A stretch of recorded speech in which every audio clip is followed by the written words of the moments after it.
गर्मियों की तपती दोपहर थी। रोहित और सिया की नई नई शादी हुई थी। सिया को देखने के लिए घर में रिश्तेदारों का आना जाना लगा रहता था। शादी के बाद से ही रोज रिश्तेदारों का तांता लगा था। माँ, तुम परेशान क्यों हो रही हो? अरे बेटा, जब से तेरी शादी हुई है मेहमानों का आना बंद ही नहीं हो रहा। धीरे धीरे घर का सारा राशन खत्म हो रहा है। पहले तेरी शादी में ही कर्ज ले लिया था, अब लगता है मेहमानों की आओ भगत में भी कर्ज लेना पड़ेगा।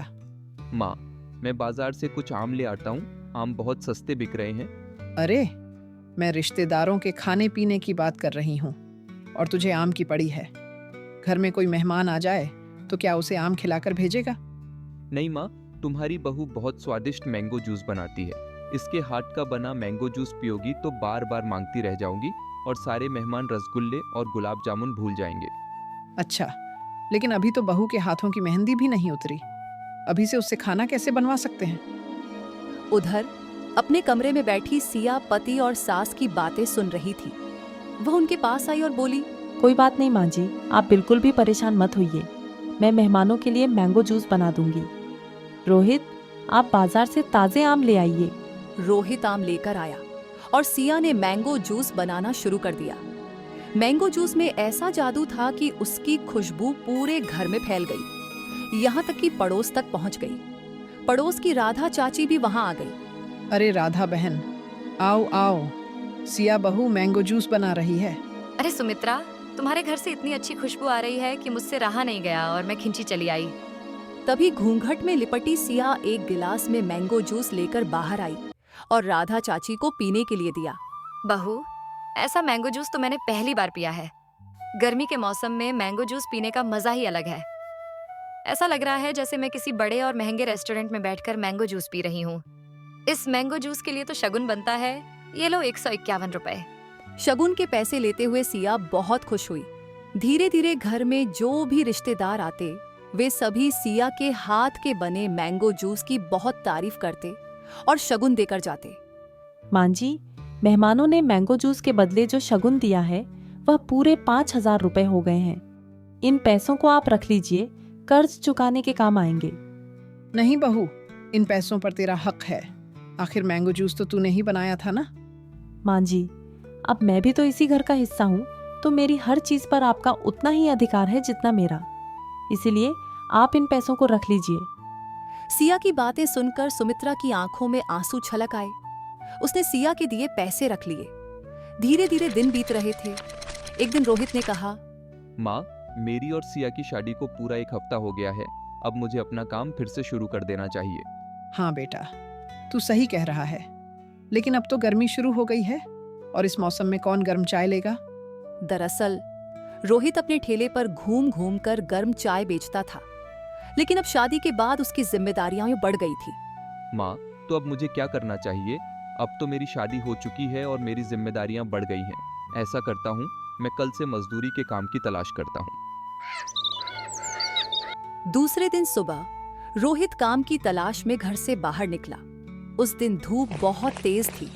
अचानक एक तेज रफ्तार कार ने उसे टक्कर मार दी। वह जमीन पर गिर पड़ा और बुरी तरह घायल हो गया। कार का मालिक एक भला आदमी था।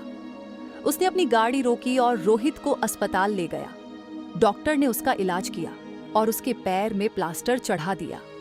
जब वरुण, कार मालिक, रोहित को उसके घर छोड़ने पहुंचा तो सुमित्रा और सिया के पैरों तले जमीन खिसक गई। वो दोनों रोने लगी। हाय राम, ये क्या हो गया? अब घर का खर्चा कैसे चलेगा? कमाने वाला तो काम करने की हालत में ही नहीं है। माँ जी, मुझे माफ कर दीजिए। ये सब मेरी वजह से हुआ है। मैं आप लोगों की कुछ मदद करना चाहता हूँ। वरुण ने अपनी जेब से 5,000 रुपए निकालकर सुमित्रा के हाथ में रख दिए। वरुण पैसे देकर चला गया। तभी दरवाजे पर दस्तक हुई। सुमित्रा ने दरवाजा खोला तो सामने हरिलाला खड़ा था। सुमित्रा देवी, बेटे की शादी तो निपट गई ना? अब शादी के नाम पर जो कर्ज लिया था वह भी चुका दो। कर्जा कैसे चुका दूं लाला जी? रोहित का तो पैर ही टूट गया है। अब घर में कमाने वाला कोई नहीं है और घर का राशन भी खत्म हो गया है। अरे बहू, दहेज में रुपए पैसे तो लाई होगी ना, वही दे दो। लाला जी, हमने बेटे की शादी की है। कोई सौदा नहीं कि बहू अपने घर से रुपये पैसे लेकर आएगी। सिया सोच में पड़ गई। लाला जी, तुम बस 1 महीने का समय दे दो, अगले महीने अपने पूरे पैसे ले जाना। अरे बहू, ये तुमने उनसे क्या कह दिया? भला 1 महीने में हम उनका कर्ज कैसे चुका सकते हैं? रोहित की हालत तो देखी है ना तुमने। माँ जी, आप चिंता मत करिए। वरुण जी जो पैसे देकर गए थे, मैं उन पैसों से कुछ आम ले आऊंगी और उनसे मैंगो जूस बनाकर बेचूंगी। लेकिन बहू, तू मैंगो जूस बेचेगी कैसे? हमारे पास तो कोई दुकान भी नहीं है। माँ जी, घर में पुराना ठेला तो है ना, जिस ठेले से कभी चाय बेची जाती थी उसी में मैंगो जूस रखकर बेचूंगी, और मुझे ठेला चलाना भी आता है। सिया ने बाजार से सामान लाकर मैंगो जूस बनाया और ठेले में रखकर निकल पड़ी। उसके मैंगो जूस का स्वाद लोगों को बहुत पसंद आया। धीरे धीरे वह पूरे शहर में मैंगो जूस बेचने वाली के नाम से मशहूर हो गई। कुछ ही दिनों में सिया ने अच्छे खासे पैसे जोड़ लिए। माँ जी, ये कुछ पैसे हैं। लाला जी अपने पैसे मांगने आते ही होंगे, आप उन्हें ये पैसे दे देना। जीती रहो बहू, भगवान सबको तुम्हारे जैसी बहू दे। 1 महीना पूरा होते होते ही रोहित ठीक हो गया। सिया, अब मैं ठीक हूँ। अब तुम्हें ठेले पर मैंगो जूस बेचने की जरूरत नहीं है। अभी डॉक्टर ने आपको आराम करने को कहा है। जब हम दोनों मिलकर पैसे कमाएंगे तो घर में कभी पैसों की कमी नहीं होगी। इस तरह सिया ठेले पर मैंगो जूस लेकर रोज उसे बेचने निकल जाती। दोस्तों, अगर आपको हमारी कहानी पसंद आई हो तो वीडियो को लाइक और हमारे चैनल को अब भी सब्सक्राइब करें।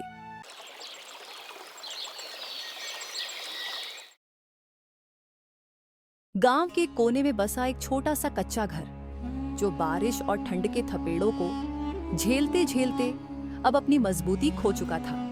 इस घर में रहने वाले मोहन, उसकी पत्नी सुनीता और उनकी एक बेटी दिया जैसे तैसे अपना जीवन गुजार रहे थे। मोहन पास की एक छोटी सी फैक्ट्री में काम करता था, लेकिन उसकी आमदनी इतनी कम थी कि घर की जरूरतें बमुश्किल पूरी हो पाती थी। एक दिन मोहन की पत्नी सुनीता मोहन से कहती है, सुनो जी, घर की छत इस बार बहुत कमजोर हो गई है। इस बार इसकी मरम्मत नहीं हुई तो तेज बारिश होने से छत गिर भी सकती है। इसलिए मैं तो कहती हूँ कि समय रहते इसकी मरम्मत करा लीजिए। हाँ सुनीता, तुम सही कह रही हो। मैं आज ही फैक्ट्री जाऊंगा और मालिक से कुछ पैसे ले आऊंगा। वैसे भी इस महीने को पूरा होने में सिर्फ कुछ ही दिन बचे हैं। हो सकता है मालिक पूरे पैसे दे दे। ठीक है जी, ध्यान से जाना। मोहन फैक्ट्री के लिए निकल जाता है, लेकिन जैसे ही वो फैक्ट्री पहुंचता है तो देखता है कि पूरी फैक्ट्री में आग लगी थी। तभी वो वहां मौजूद एक व्यक्ति से पूछता है, अरे भाई साहब, ये फैक्ट्री में आग कैसे लगी? अरे क्या बताएं भाई, फैक्ट्री में शॉर्ट सर्किट होने की वजह से पूरी फैक्ट्री जल गई। मालिक ने कह दिया है कि सब लोग अब कोई और काम देख लें। मोहन बेचारा घबरा जाता है, वो अंदर से टूट जाता है। अब उसके पास कोई काम नहीं था। वो रास्ते में सोचता जाता है कि हे भगवान, अब मैं घर की मरम्मत कैसे कराऊंगा? जब सुनीता को पता चलेगा तो वो बहुत दुखी होगी। एक काम करता हूँ, जमींदार से ही कुछ मदद मांगने की कोशिश करता हूँ। ये सोचते हुए मोहन जमींदार के यहाँ मदद मांगने चला जाता है। अरे मोहन, क्या हुआ? बड़े परेशान दिख रहे हो। प्रणाम जमींदार साहब। साहब, मेरे घर की छत बिल्कुल कमजोर हो गई है। अगर इस बार मरम्मत नहीं हुई तो छत गिर सकती है। बस अगर आप कुछ पैसे उधार दे देते तो मैं घर की मरम्मत करा लेता। तुम गरीब लोगों की यही आदत होती है। अरे मैंने तेरा ठेका ले रखा है क्या? कहां से वापस करेगा तू पैसा? ना भाई ना, मैं तो एक पैसा भी नहीं दूंगा। चल जा अब यहाँ से। मोहन बेचारा मायूस होकर घर वापस चला जाता है। क्या हुआ जी, इतने परेशान क्यों लग रहे हो? मोहन सारी बात सुनीता को बताता है। सुनीता ये सब सुनकर परेशान हो जाती है। ऐसे ही कुछ दिन बीत जाते हैं।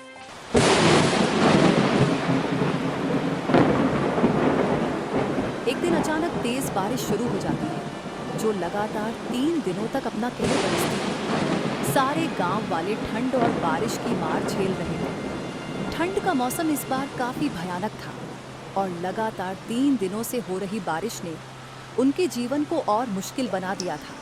घर के अंदर छत से पानी टपक रहा था। दीवारें इतनी गीली हो चुकी थीं कि कभी भी गिरने का खतरा था। पूरा परिवार रात में एक ही जगह पर सिकुड़ कर बैठा था। फटे कंबल और पुराने कपड़े ठंड से बचाने में नाकाम थे। अजी सुनते हो, मुझे लगता है इस बार ठंड पहले से भी भयानक होने वाली है। पिछली बार बारिश कम होने की वजह से हमारा घर बच गया था, लेकिन इस बार तो बारिश ने भी अपना कहर बरसा रखा है। घर की दीवार भी बिल्कुल कमजोर हो गई है। मुझे तो बहुत डर लग रहा है। सुनीता, मैं क्या करूं?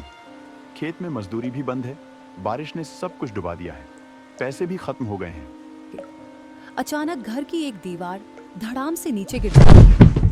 पूरा परिवार डर जाता है। हे भगवान! सुनीता, देखो, घर की दीवार गिर गई। हमें जल्दी से घर से बाहर जाना होगा। ये छत भी अब कभी भी गिर सकती है। चलो चलो, जल्दी चलो। सबके सब घर से बाहर निकले ही थे कि अचानक उनका पूरा घर तेज बारिश में धराशायी हो जाता है। हे भगवान, ये क्या हो गया? जिसका डर था वही हुआ। अरे शुक्र है भगवान का कि समय रहते हम घर से बाहर आ गए। कोई घर के अंदर नहीं था, नहीं तो न जाने आज क्या हो जाता। वो तो सही कहा जी आपने, लेकिन अब हम कहाँ रहेंगे? गर्मी का मौसम होता तो कहीं भी सड़क किनारे रह लेते, लेकिन ठंड और बारिश में अगर ज्यादा समय तक बाहर रहे तो हालत और खराब हो सकती है। हाँ सुनीता, अच्छा एक काम करते हैं, आसपास मदद मांगने की कोशिश करते हैं। कोई न कोई तो मदद कर ही देगा। बस आज रात रुकने की जगह मिल जाए, फिर कल सुबह तो कुछ न कुछ इंतजाम करना ही होगा।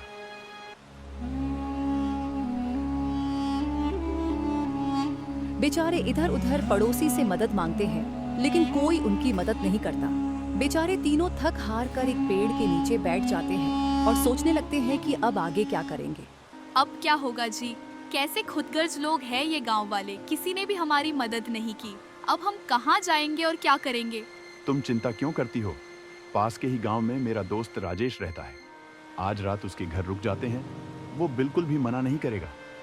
कल सुबह निकल जाएंगे और कोई न कोई इंतजाम कर लेंगे। ठीक है जी, जैसा तुम्हें ठीक लगे। मोहन अपनी पत्नी और बच्ची को लेकर अपने दोस्त राजेश के घर पहुंचता है और बाहर से उसे आवाज लगाता है। राजेश, अरे ओ राजेश, जल्दी से दरवाजा खोल भाई। अजी इतनी रात गए, कौन आवाज लगा रहा है? उठकर देखिए तो जरा। राजेश उठकर दरवाजा खोलता है और बोलता है, अरे मोहन, तुम, इतनी रात हो गई, तुम यहाँ क्या कर रहे हो? सब ठीक तो है ना? कुछ ठीक नहीं है भाई। तेज बारिश के कारण मेरा पूरा घर तहस नहस हो गया। गांव में सबसे मदद मांगने की कोशिश की, लेकिन किसी ने भी मदद नहीं की। अच्छा अच्छा, पहले तुम सब अंदर आओ, बाहर बहुत ठंड है। सब लोग राजेश के घर रुक जाते हैं। मोहन राजेश को सारी बात बताता है। राजेश कुछ सोचने के बाद मोहन से कहता है, अरे भाई, तुम एक काम करना, कल सुबह आसपास कोई खाली जगह देखकर एक छोटा सा टेंट का घर बना लेना। कम से कम ठंड से तो बच जाओगे। राजेश भाई, कह तो सही रहे हो तुम, लेकिन मेरे पास तो इतने पैसे भी नहीं कि मैं टेंट का सामान खरीद सकूं। उसकी टेंशन तू मत ले। देख, काम तो मेरा भी मंदा ही चल रहा, लेकिन मैं फिर भी तुझे कुछ पैसे दे दूंगा, जिससे तेरा टेंट का सामान आ जाएगा। ठीक है भाई, मैं कल ही कोई जगह देखता हूँ। इतना कहकर सब लोग सो जाते हैं। बहुत बहुत धन्यवाद भाई तेरा। आज तू नहीं होता तो पता नहीं ये रात कैसे कटती। अच्छा, अब हम चलते हैं। हाँ, ये लो कुछ पैसे, और जल्दी कोई जगह देखकर एक रहने का ठिकाना बना लो। ठंड बहुत बढ़ रही है। मोहन और उसकी पत्नी अपनी बच्ची को लेकर एक रहने के लिए जगह तलाश करने चल देते हैं। रास्ते में उन्हें एक खाली जगह मिल जाती है। तभी सुनीता बोलती है, देखो जी, ये जगह मुझे सही लग रही है। क्यों ना हम यही अपना टेंट लगा ले? हाँ सुनीता, तुम दिया के साथ यही रुको, मैं सामान लाता हूँ। मोहन सामान खरीद कर लाता है और वहां एक छोटा सा टेंट का घर बना लेता है। बेचारा मोहन घर तो बना लेता है, लेकिन घर चलाने के लिए उन पर इतने पैसे नहीं थे। खाने को राशन नहीं था। अजी, हमने रहने के लिए ये जगह तो बना ली, लेकिन न तो घर में पैसे है और न ही राशन। ऐसे में घर कैसे चलेगा? ऊपर से ठंड भी इतनी ज्यादा है। आप एक काम करो, मेरे पास कुछ पैसे हैं, उन पैसों से कुछ ऊन और रजाई का सामान ले आना। मैं दिया के लिए स्वेटर और रजाई बना दूंगी। कम से कम ठंड से तो बचेंगे। मोहन दुकान से कुछ ऊन और रजाई बनाने का सामान लाता है। तभी सुनीता काम करना शुरू कर देती है। अच्छा सुनीता, तुम अपना काम करो, मैं इतना बाहर जाकर कोई काम देखता हूँ। मोहन बाहर काम ढूंढने चला जाता है। वो बहुत कोशिश करता है, लेकिन फिर भी उसे काम नहीं मिलता। बेचारा निराश होकर घर वापस चल देता है। तभी रास्ते में उसे राजेश मिलता है। अरे मोहन भाई, कैसे हो? घर बन गया था क्या? कोई काम मिला या नहीं अभी तक? नहीं भाई, पूरा दिन हो गया लेकिन कोई काम नहीं मिला। पता नहीं अब क्या होगा हमारा। अरे तुम चिंता मत करो, भगवान सब ठीक करेंगे। अच्छा, मुझे अपने घर लेके चलो, जरा मैं भी तो देखूं घर कैसा बना है। हाँ हाँ, क्यों नहीं, चलो। मोहन राजेश को अपने साथ अपने घर ले जाता है। घर पहुंचकर राजेश देखता है कि सुनीता स्वेटर और रजाई बना रही थी। अरे वाह भाभी, तुमने तो बड़ी सुंदर रजाई बनाई है। बिल्कुल ऐसे लग रही जैसे दुकान पर मिलती है। अच्छा, एक रजाई मेरे लिए भी बना सकती हो क्या? अरे क्यों नहीं, भला तुमने हमारी इतनी मदद की तो उसके बदले इतना तो मैं कर ही सकती हूँ। मोहन भाई, तुम एक काम क्यों नहीं करते? भाभी इतनी सुंदर रजाई बनाती है, रजाई बेचना ही शुरू कर दो। ठंड में खूब बिक्री होगी। हाँ नहीं राजेश भाई, मेरे पास इतने पैसे नहीं कि मैं और रजाई का सामान खरीद सकूं। अरे मैं हूं ना, मैं तुझे सामान दिला दूंगा और तू मेरी ही दुकान के पास अपनी रजाई बेचना। वहां कस्टमर की भीड़ लग जाएगी। राजेश के इतना कहने पर मोहन मान जाता है और रजाइयों का खूब सारा सामान लाता है और सुनीता को दे देता है। बस फिर क्या, सुनीता जल्दी से अपना काम शुरू कर देती है। इसमें उनकी बेटी दिया भी उसमें मदद करती है और मोहन भी धीरे धीरे सब सीख जाता है। देखते ही देखते वे बहुत सारी सुंदर रजाइयों बनाते हैं और राजेश की दुकान के पास बेचने लगते हैं। ले लो रजाइया, सुंदर सुंदर रजाइया, ले लो। अरे देखो देखो, कितनी सुंदर रजाइयां हैं। कितने की है एक रजाई? जी मात्र 900 रुपये की है। अरे बाबा, इतनी महंगी? बाहर में तो इससे सस्ती मिल जाती है। अरे बहन, आप अंतर भी तो देखिए, एकदम बढ़िया गर्म कपड़े से बनी रजाई है ये। ले लो बहन, अब इतनी दूर मार्केट में कौन जाए जब घर के बाहर ही इतनी बढ़िया रजाइयाँ मिल रही हैं। हाँ ठीक है, जरा 2 रजाई हमें भी दे दो। जी अभी देती हूँ। देखते ही देखते वहां कस्टमर की भीड़ लग जाती है और उनकी सारी रजाई बिक जाती है। सुनीता, मुझे विश्वास नहीं था कि एक ही दिन में इतना मुनाफा हो जाएगा। लगता है भगवान ने हमारी सुन ली। सही कहा जी आपने। मैं तो कहती हूँ आप एक बड़ी दुकान खोल लो जिसमें रजाई के साथ साथ ऊन से बने गर्म कपड़े भी बेचना शुरू कर देंगे, जिससे और ज्यादा मुनाफा होगा। बस फिर क्या था, मोहन बाजार से ऊन लाया और सुनीता ने कुछ ही दिनों में ढेर सारे ऊनी कपड़े बना दिए। अब उन दोनों ने मिलकर एक बड़ी दुकान खोल ली जिसमें रजाई के साथ साथ ऊन से बने गर्म कपड़े भी बेचने लगे। धीरे धीरे उन्होंने अपना एक पक्का घर बना लिया जिसमें वे अब खुशी खुशी रहने लगे। ये सब देखकर आसपास के लोग भी उनकी तारीफ करने लगे। दोस्तों, अगर आपको ये कहानी पसंद आई हो तो प्लीज वीडियो को लाइक और चैनल को सब्सक्राइब करें और कमेंट बॉक्स में एक प्यारा सा कमेंट लिख दें। धन्यवाद।